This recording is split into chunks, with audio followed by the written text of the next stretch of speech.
Сайн байцгаана уу? За, энэ удаагийнхаа бичлэгээрээ би ном биш зохиолчийн талаар онцолж ярилцъя гэж бодсон. За, миний ярих байгаа зохиолч болохоор Харуки Мураками гэдэг хүн байгаа. За, хүн монголчууд бас маш сайн мэддэг. Монголд айгүй олон ном нь орчуулагдаж гарсан байдаг. За, Муракамигийн тухай ер нь бол ярилцъя. За, тэгээд энэ хүн яагаад бусад зохиолчдоос онцгой вэ? Энэ хүний номыг яагаад унших ёстой вэ гэдэг талаар харилцуулъя тэгэж бодоод энэ удаагийнхаа бичлэгийг эхлүүлсэн байгаа шүү.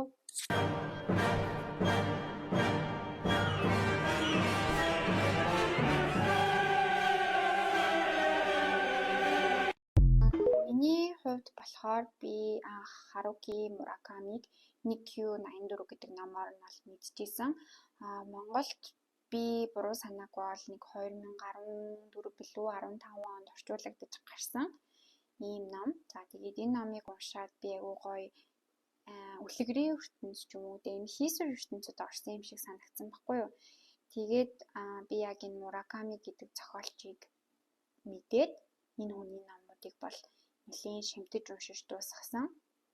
За Мураками гэдэг хүнийг зохиолуудыг ярихаас өмнө мэдээж хувь хүнийхэн талаас нь ярих хэрэгтэй байх. За би тэгээд бэлтгэсэн ганц хоёр зүйлтэй та бүхэнтэй хуваалцъя гэж бодлоо.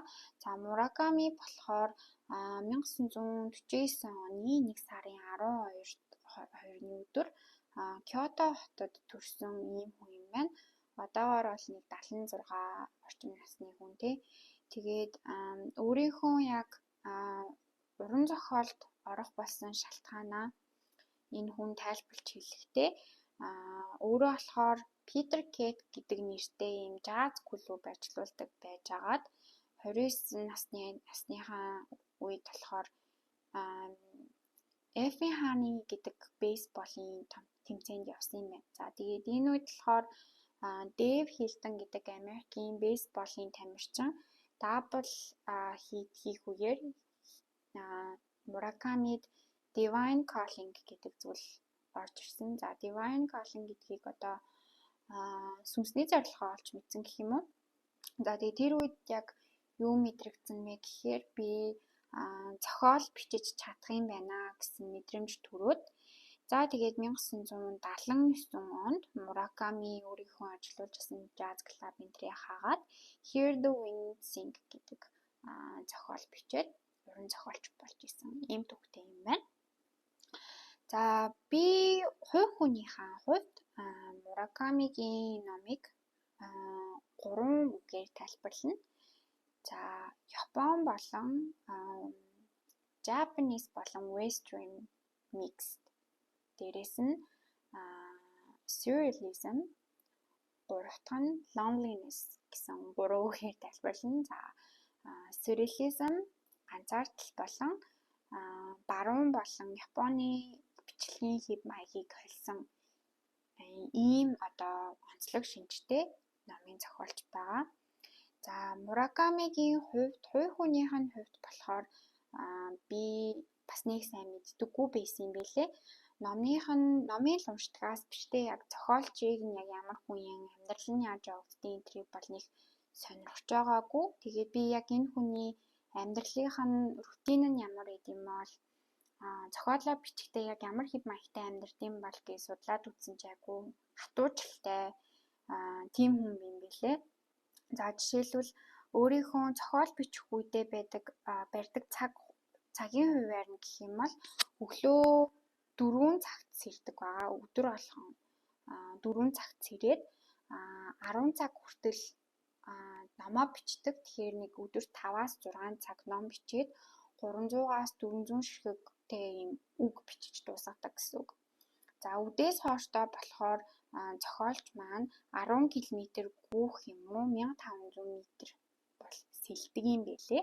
За тэгээ орой 9 цаг гэхэд заавалчгүй унтдаг. За тэгээд энэ рутин нь амралтын өдөр ч юм уу те баярын өдөр гэж харгалзахгүйгээр өөрөө энэ яг бичлэгийнхаа цагийн хуваарийг барьж авд юм билээ. Тэгээд Мураками өөрөө хэлэхдээ яагаад ийм хатуу те өглөө 4-өөс ирээд орой 9-өөс унтаад ийм тэ дээрээс нь давхар 10 хэдэн км гүгээд ийм чанга ийм хэцүү цагийн хуваарьтай амьдардаг вэ гэд сэтгүүлч асуусан чинь яг энэ цагийн хуваар нь Муракамид төвлөрөх болон яг нөгөө нэг бичлэг одоо хийхдээ одоо зохиолоо бичигт нь ийм транс төлөвт оруулж өгдөг гэж бол өөрөө хэлсэн.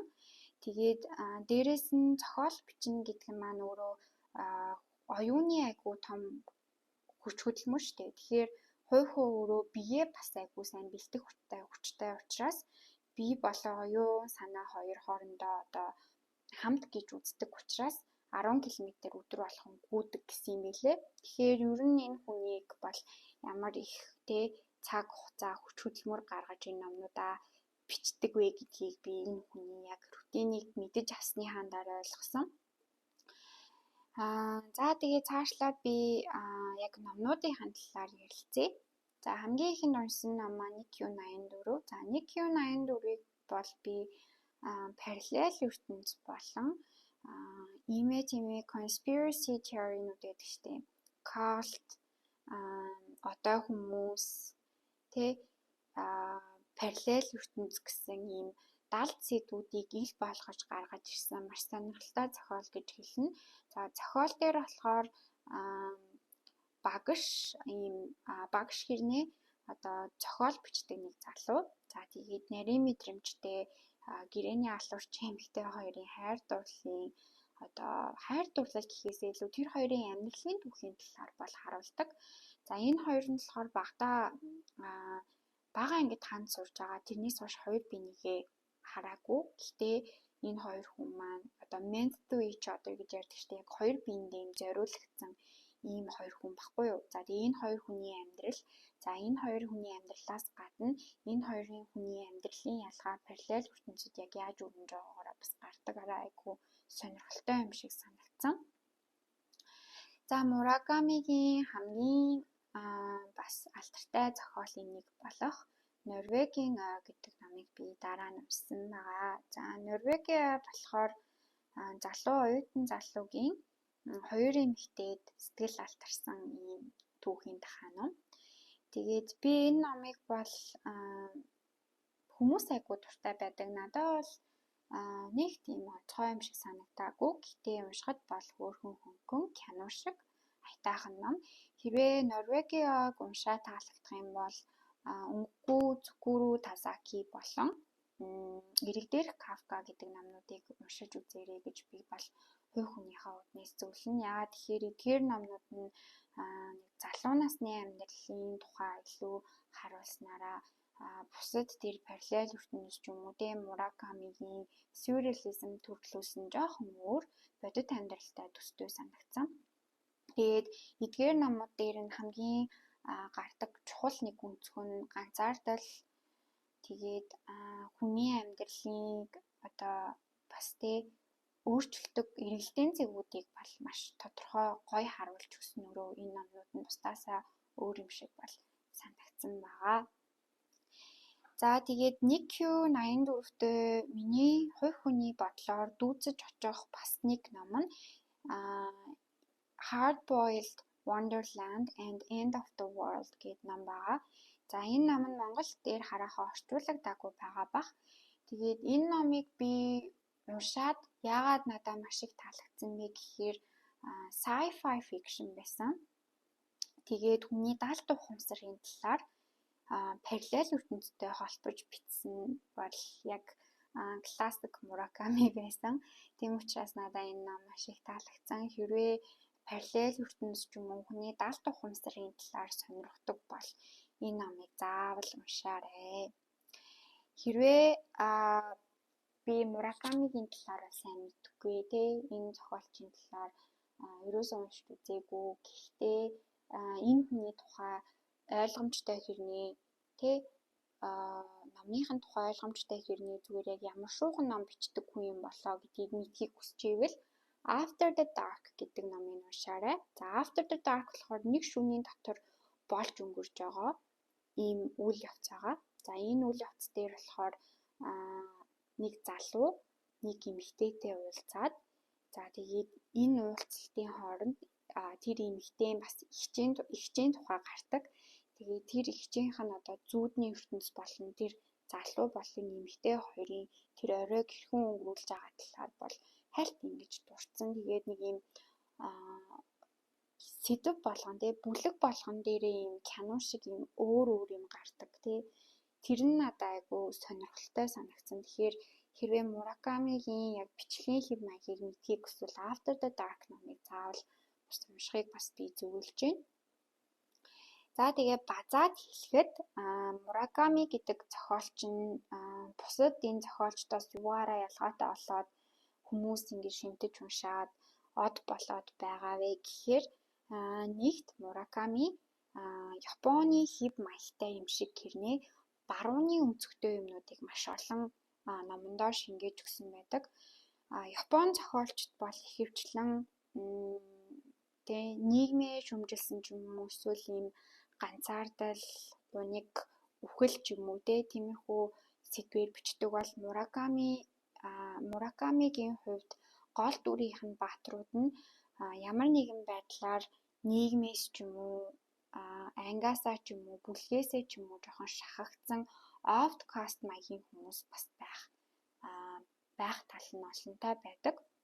За хоёрт болохоор Муракамигийн дөрүүд болгон өөрийн гэсэн онцлогтой хувь хүний шинж чанартай байдаг. Жишээлбэл Муракамигийн номон дээр гардаг эмэгтэй хүн болгон өөрийн гэсэн ийм сонин содон шинж тэмдэг одоо ааш зан гадаад одоо нүүр байдал ч юм уу хувц хунар бүх юм ийм бусад ийм энгийн амьдрал дээр таардаг хүмүүсээс шал өөр байдлаар бичигдсэн байдаг. Тэр нь болохоор одоо уншигчдыг татах бас нэг чухал зүйл юм шиг санагдсан. Муракамигийн номон дээр байнга нэг зүйл алга болж идэг.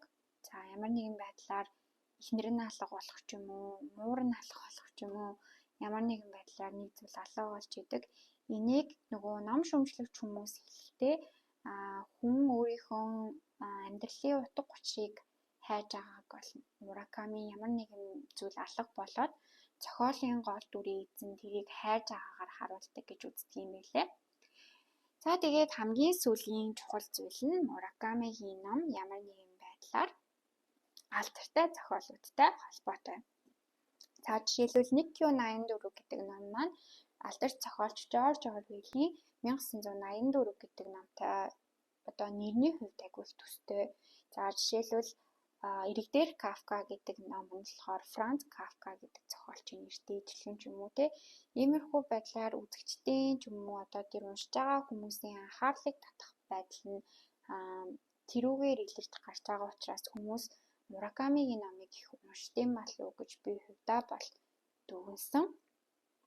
За тэгээд энэ удаагийн бичлэг энд хүрээд өндөрлж байна. Хэрвээ өөр ямар нэгэн зохиолчийг бас уншиж судалмаар өөр ямар нэгэн зохиолчийн номыг бас ярилцъя гэж хүсвэл доор комент үлдээгээрэй. Тэгээд дараагийн бичлэгээр уулзлаа. Түр баяртай.